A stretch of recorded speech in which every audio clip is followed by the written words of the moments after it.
Hi, I'm Allison from Move Smart and Boomerang Pilates, and today it's all about tech neck and how tired and stressed our necks are in the midst of all of the technology and all of the stress that we're currently experiencing in our global world.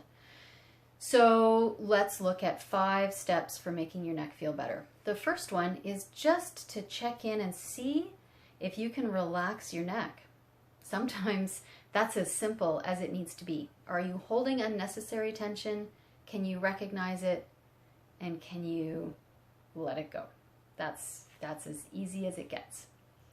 And then let's think about moving the skin and the underlying fascia of your neck. So again, this is very simple.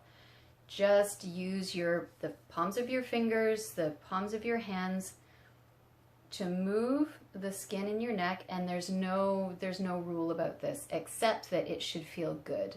So you could come up into other places that affect your neck, like up around your jaw. You could come up and move the skin on your head, right, on your scalp, onto your forehead. We know there's a fascial line that comes all the way up from the back of your neck and around your head all the way down to your feet, but moving in through here might be a place that gives you kind of an overflow of helping your neck to feel better. You can just pop this into your day whenever you want. You can come around into the front of your throat, in here, and into your chest. So all of those are really good kind of release mechanisms for helping to get your brain connected to the idea that your neck could be more relaxed. And then we're going to do a little bit of eye movement because you have a whole bunch of muscles that connect at the base of your skull. They're called your suboccipital muscles, and they respond to your eye movement. And because so many of us are on our devices so much, our eyes are very kind of zeroed in to short distances and small ranges of motion. So close your eyes and then open them and notice, where does your eye line naturally go in terms of what's your horizon line at this moment. And then without moving your head, it can be very helpful to put your finger on your chin just to make sure your head's not moving. No cheating. Slide your eyes over to one side without moving your head. Arc your eyes up and around and over to the other side. And repeat. And you're kind of looking for the sticky spots. Most of us, our eyes won't go in a smooth arc. You'll go up and then there'll be kind of a shortening and a snugging in or a skipping point. So you want to find those bits and then maybe just work around that spot where your eyes feel like they skip a little bit. And one more time, up and around and over. And then just slide left to right. So slide your eyes as far as they can in one direction, and then smoothly soothe through center and as far as they can go in the other direction. And do that a couple of times. Just nice and slow across the horizon line. And then come back to center, and now you're going to fix your eyes at a particular point and move your head without moving your eyes. So pick a center spot, perhaps it is the middle of my glasses, and you're going to keep your eyes present and stuck there as you turn your head to one side, and then you come back through center, you turn your head the other way.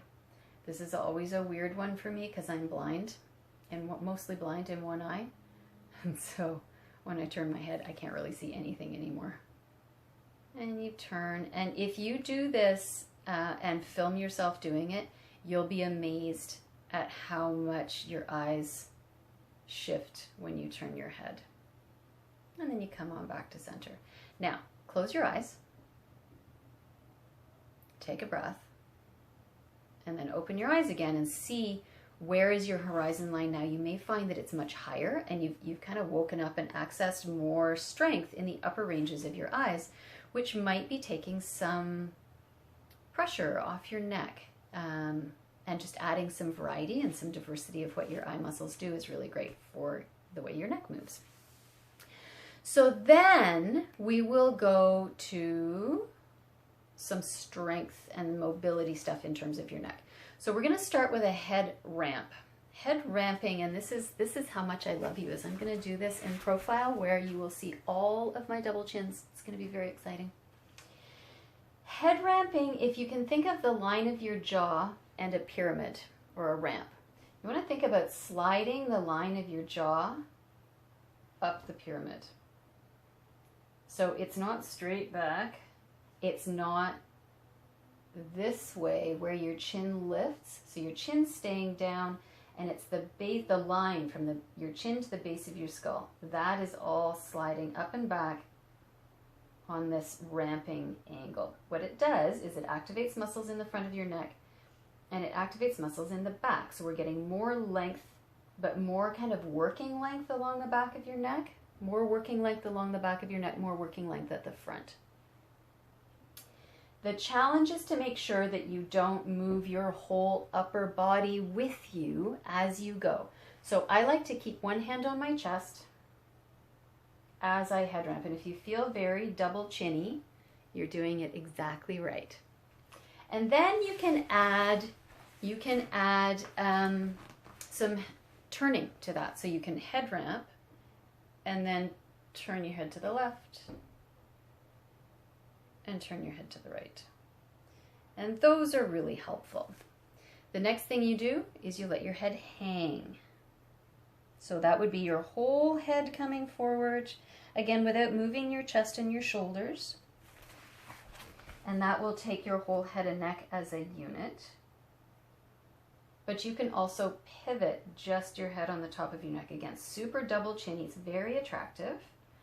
But this is getting more movement right into the very top of your neck. Also incredibly helpful. You can alternate from one to the other. They do very different things, holding for as long as feels good to you. So in addition to the mobility and the stretch and the ease that we want in our necks, we also need strength. So you can do this just with your hand. You can also put a ball up against the wall and use that, especially if you don't love holding your arms up. You could use a band to provide some resistance, but I'm just going to use my hands. So you're going to start with putting one hand against your head, or wrapping the band around your head, or putting the ball against the wall. You're going to hold your hand still and push your head into your hand. And you're just going to hold that. You'll feel there's some effort in the muscles in the side of your neck, and release. And again, push your head into the side of your hand, hold there, and release. And then change over, same thing, other side. Hand stays still, push into your hand, generating work along the side of your neck, and release. And press, and release. You can do the same thing going forward. Press into your hand. Muscles along the front of your neck are going to work. And again, press and hold. You can do the same thing going back. Put your hands behind your head and push your head back into your hands. And as you do that, you want to make sure that you're still keeping your chin down so that it's not this way. It's straight back, maintaining that length and a slightly double chinny feeling. And then you can do the same thing if you're using your hand with the pressure going the other way. So now, instead of holding your hand still and pushing your head into your hand, you're going to hold your head still and push your hand into it. So it's a different kind of work in your neck. And you can do that in all different planes, where you push your head into the thing that is resisting you, or you can push the thing that's resisting you into your head. And it changes what's happening in terms of that use of your neck muscles. Because muscles in your neck are like every other muscle.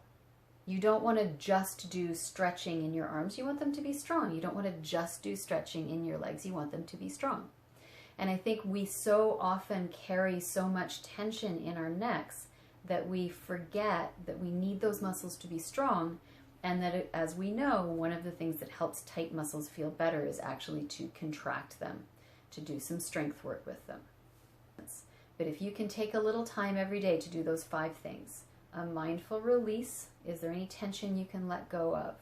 a fascial release, just gently, smoothly moving the tissues around your neck, around your face, around your jaw. Move your eyes in ways they don't normally move, because that's really connected to your neck. And then adding as well some head positions, some neck positions, some neck contractions of neck muscles so that they're both strong and mobile. And see how that feels for you through the course of the day. Maybe help to take a little bit of the pressure off your neck and all its relationship with stress and tech. Mwah! Questions, comments, pop them in down below. We'll get together next time.